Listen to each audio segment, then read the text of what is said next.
L'information sur Cam News 24 RDFM, mesdames, messieurs, bonsoir. Les titres de l'actualité. L'Ordre national de médecins du Cameroun sort de 3 jours de travaux intenses, des pratiques indélicates sanctionnées, des nouvelles inscriptions validées et une palme d'or créée pour honorer les 50 ans de carrière. Le bilan de travaux à suivre en ouverture du journal. Royaume-Uni, de nouveaux heurts ont éclaté samedi lors de manifestations anti-immigration. De nombreuses arrestations enregistrées par la police. Le bilan vers la fin du journal. Voilà pour les titres. On se retrouve après.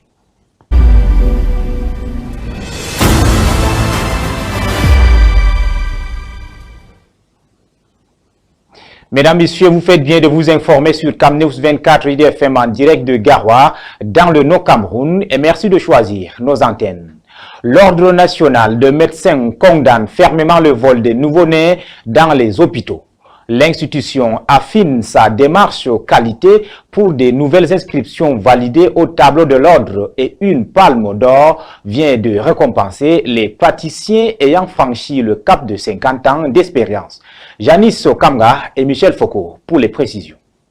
Il a fallu compter 3 jours de travaux pour que le Conseil national de l'Ordre des médecins du Cameroun rende son verdict. Alors qu'il siège en chambre de discipline le jeudi, 5 affaires impliquant des médecins indélicats sont examinées, des sanctions infligées. Le docteur Gay-Paul a eu une suspension de 3 mois pour prise en charge non appropriée par un personnel non qualifié, un transfert non médicalisé et non sécurisé d'un patient.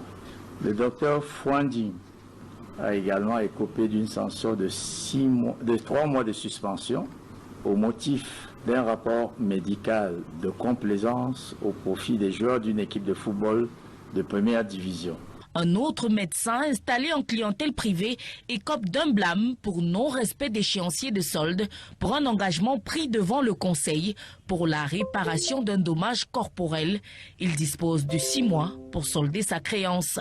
Les 2 autres blâmes résultent d'une part du non-paiement d'arriérés de salaire à une consoeur et d'un praticien reconnu coupable de laxisme. Vendredi et samedi, 230 dossiers sont examinés. Ils portent sur des inscriptions au tableau de l'ordre, des installations en clientèle privée et des changements d'aire géographique. Nous avons inscrit de façon définitive 127, de façon provisoire 39. Pour la clientèle privée, nous avons accordé 25. Autre résolution issue de ce conseil, l'adoption du tout premier tableau officiel de l'Ordre national des médecins du Cameroun. Il est annoncé aussi qu'au 30 mars de chaque année, la liste des médecins à jour de leur cotisation sera rendue publique et ceux ayant cumulé 50 années d'expérience de la profession recevront la prestigieuse Golden Palm qui vient d'être attribuée au professeur Tétanier Ekwe, pédiatre endocrinologue de renom et pionnier dans la prise en charge des maladies chroniques en Afrique. La mairie de la ville de Douala consacre 44 milliards de francs CFA pour des projets d'investissement au développement de la métropole économique du Cameroun. C'est près de la moitié du budget pour l'exercice 2025 qui est porté à 90 milliards de francs CFA. Les détails sur les dépenses et les recettes ont été effectués lors de la session du Conseil de la communauté. Le compte rendu, c'est avec Uru Ngonolama. La communauté urbaine de Douala s'est dotée d'un budget fixé à près de 90 milliards de francs CFA pour l'exercice 2025. 44 milliards sont consacrés à l'investissement pour la réalisation de nombreux projets devant participer au développement de la capitale économique. Même si la vision est impulsée par la mairie de ville, les communes d'arrondissement sont invitées à jouer leur carte. Il y a beaucoup de travail pour développer Douala. Personne ne peut faire ce travail tout seul. Donc voilà notre approche. C'est vrai que la situation des routes s'est dégradée ces derniers temps, mais je dirais aux populations qu'il y a un temps pour chaque chose. Nous sommes en train de travailler à rétablir la fluidité à la circulation partout. Et même les populations verront elles-mêmes dans les jours à venir des progrès se mettre en place progressivement. Les grands conseillers à cet effet se sont appropriés les projets entrepris dans la ville, réhabilitation ou construction des routes, des drains et le projet d'aménagement du centre d'enfouissement de Ngambé et bien d'autres. Ce qui est important, c'est l'adhésion que j'observe de l'ensemble des grands conseillers à la politique de gestion, la politique managériale, soit manifestement bien appropriée par les communes d'arrondissement pour que les uns et les autres cheminant en regardant vers la même direction, nous puissions accroître la réalisation des attentes de nos populations.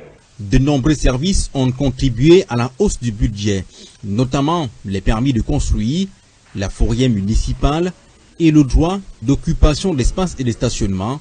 Le bilan complet des dépenses et recettes a été fait lors de la session du Conseil des communautés consacrée à l'évaluation à mi-parcours du niveau d'exécution du budget de l'exercice 2025. En politique présidentielle de 2025, les militants et sympathisants du RDPC rassemblés au sein de la section RDPC Kounchi Nord ont réaffirmé leur engagement à accorder au candidat Paul Biya du RDPC un vote à 100% à l'élection présidentielle d'octobre prochain. C'était au cours de travaux de la conférence conjointe tenue à l'esplanade de l'hôtel de ville de Banjul et présidée par Justin Talon, président de la dite section. Marco Aurelionga. Principale résolution issue de cette conférence conjointe des sections RDPC, OFRDPC et OJRDPC du Kounki Nord, présidée par Justin Talon, le vote à 100% du président Paul Biya, dont la candidature a été validée par l'organe en charge des élections. Nous investir davantage dans le travail sur le terrain pour permettre à notre candidat de parvenir à une large victoire transparente au soir du 12 octobre. Et pour l'atteinte de ces objectifs, les près de 5000 militants présents ont pris part aux exposés et aux échanges sur les stratégies à mettre en œuvre pour une plus grande participation et le langage à tenir face aux électeurs. Face à l'électeur, c'est le langage de la vérité, c'est l'expérience du président de la République. Invité spécial à ce rendez-vous, le professeur Paul Célestin Dembiyembe, qui a salué l'engagement de ses camarades avant de lancer cet appel. Demander aux militants d'aller de l'avant. Tous les camarades du Kounki étaient heureux de savoir que le candidat Paul Biya, notre candidat, a été retenu pour l'élection et je pense que c'est un élément également catalyseur pour la suite. Comme quoi, dans le Kounki, on ne change pas l'équipe qui gagne. Paul Biya, le choix du cœur et de la raison. Les militants et sympathisants du parti politique Les Patriotes démocrates pour le développement du Cameroun PADEC, pour leur part, expriment leur gratitude au président Paul Biya pour les multiples réalisations socio-économiques au profit des populations de l'arrondissement de Koni dans le département de la Ménois.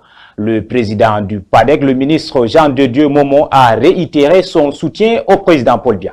Victorine Begel. Dans les villages et les quartiers de l'arrondissement de Koni, dans le département de la Ménois, les sillons du développement durable frappent à l'œil à travers des projets socio-économiques bénéfiques aux populations. La création des routes, le bitumage de certains axes, l'électricité triphasique, la création et l'ouverture du CETIC chez nous, ici même, où nos enfants ont commencé à aller à l'école. Comment ne pas exprimer sa gratitude au chef de l'État? Le meeting de Bafou était non seulement une occasion pour le président du PADEC de saluer les efforts de développement durable et de stabilité portés par le président Paul Biya, mais également lui réitérer son soutien et celui de ses militants à l'élection présidentielle du 12 octobre prochain. Remobiliser nos partisans, nos troupes, les gens du PADEC dans la Ménois pour qu'ils ne se trompent point le 12 octobre pour voter le président Paul Biya. À cette occasion, les meilleurs élèves et certains citoyens qui œuvrent au quotidien pour le développement de la localité ont été honorés. La lecture de la motion de soutien et de déférence au président Paul Biya est venue mettre un terme à cette cérémonie rehaussée par la présence des autorités administratives et traditionnelles. En éducation, l'extrême nord du Cameroun s'apprête à améliorer son offre dans le secteur éducatif. Grâce au projet de gouvernance locale et des communautés résilientes PROLOC, 5 établissements d'enseignement secondaire verront le jour dans cette région du pays à la faveur d'une convention de financement. Ivan Selmoutadiofo et Islen Kunga. Un peuple bien éduqué est une richesse que l'on gagne. Cet adage sonne aux oreilles des populations de la région de l'extrême nord comme le sifflement du vent dans le désert. C'est qu'il n'est quasiment pas logique de parler d'éducation dans cette région et à plus forte raison de qualité de celle-ci. C'est dans cette veine que le projet gouvernance locale et communauté résiliente PROLOG s'inscrit dans le but, justement, de contribuer à la réduction de ce déficit CRIAD. Pour ce faire, une convention de financement a vu le jour le 19 mars 2025 entre le projet et les communautés résilientes de la région de l'extrême nord, représentées par le conseil régional sous le contrôle du ministère de la décentralisation et du développement local. Ce financement va servir à donner un léger coup de pouce à l'éducation dans cette zone à travers la création de 5 établissements d'enseignement secondaire qui seront remis clé en main aux autorités locales dans le cadre de la réalisation des projets de développement locaux dans le domaine de l'éducation. Cette initiative rend compte de l'intérêt manifesté par le Conseil régional de l'extrême nord, soucieux de l'avenir et de la formation éducative des citoyens de sa zone de compétence. En priorité, des projets mis en avant dont le financement est assuré par le PROLOG à hauteur de 3 milliards de francs CFA. Pour sa première phase se trouve l'éducation que le Conseil régional de l'extrême nord considère comme la clé de voûte de l'avenir, a indiqué le ministère de la décentralisation et du développement local. Il faut rappeler que le PROLOG ne concerne pas seulement la région de l'extrême nord, mais 6 régions au total, l'Adamawa, le nord, le nord-ouest, le sud-ouest et l'est Cameroun. Il tire sa légitimité du décret du Premier ministre signé le 25 janvier 2024 pour une durée de 5 ans. Parlons des infrastructures routières. Dans la région du littoral, les populations de Laxo-Douala-Bonapoupa vivent le martyre. Ces tronçons où est situé le campus de l'université de Douala à Lokbessou donnent des frissons aux étudiants chaque jour. Florent Zanga.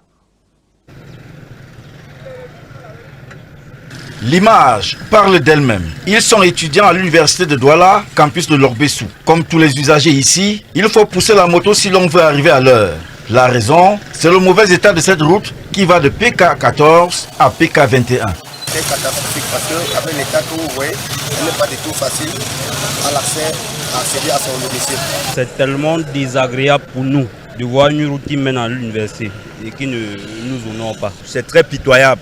Un véritable parcours du combattant, un calvaire pour les usagers.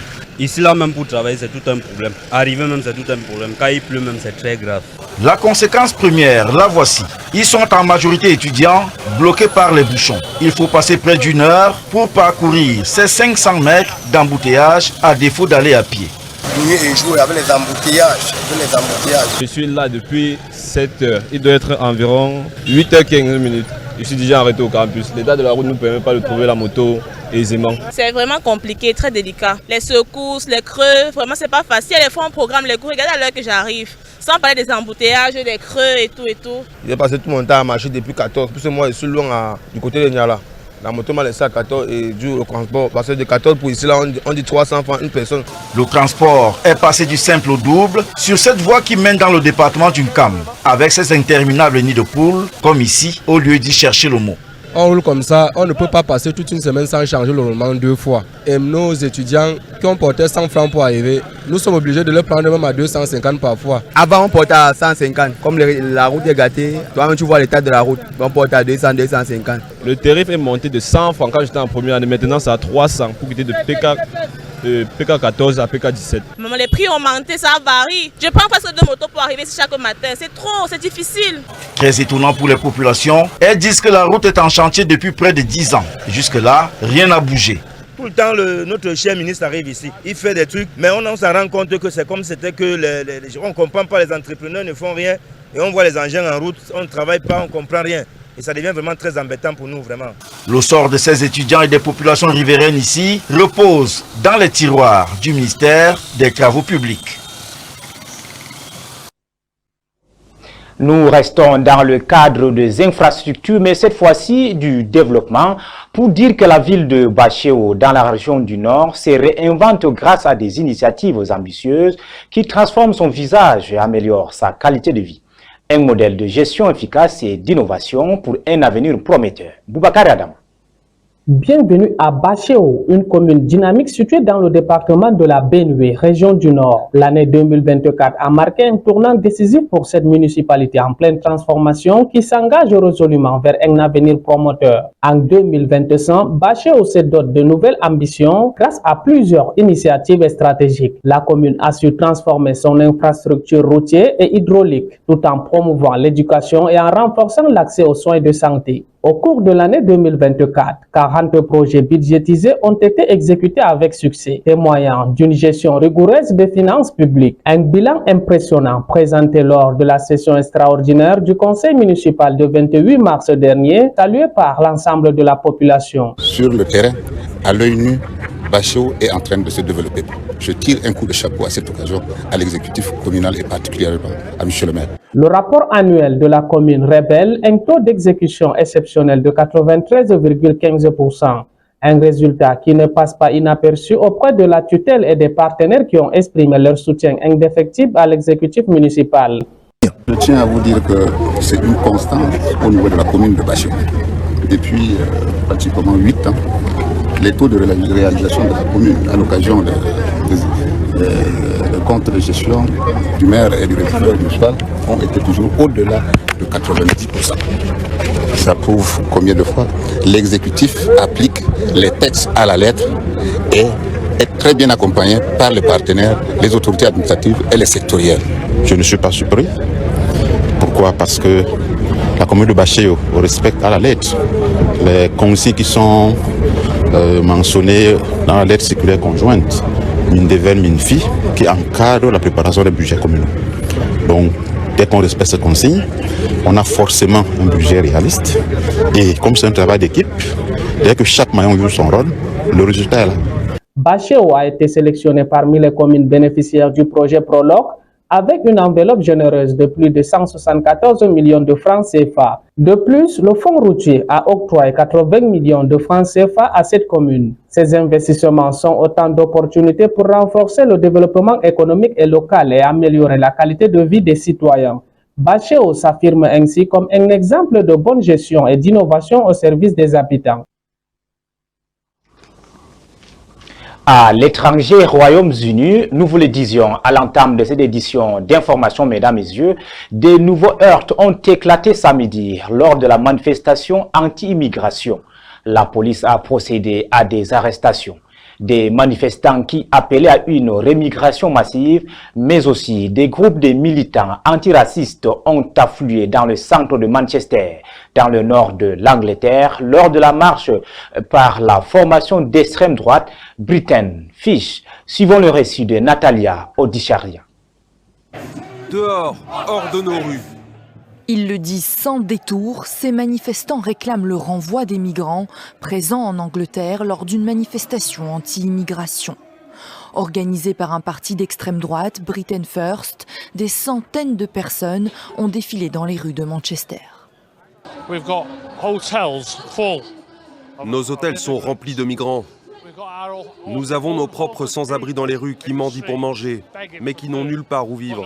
Ils sont obligés de vivre dans la rue. Et nous logeons tous ces étrangers dans des hôtels.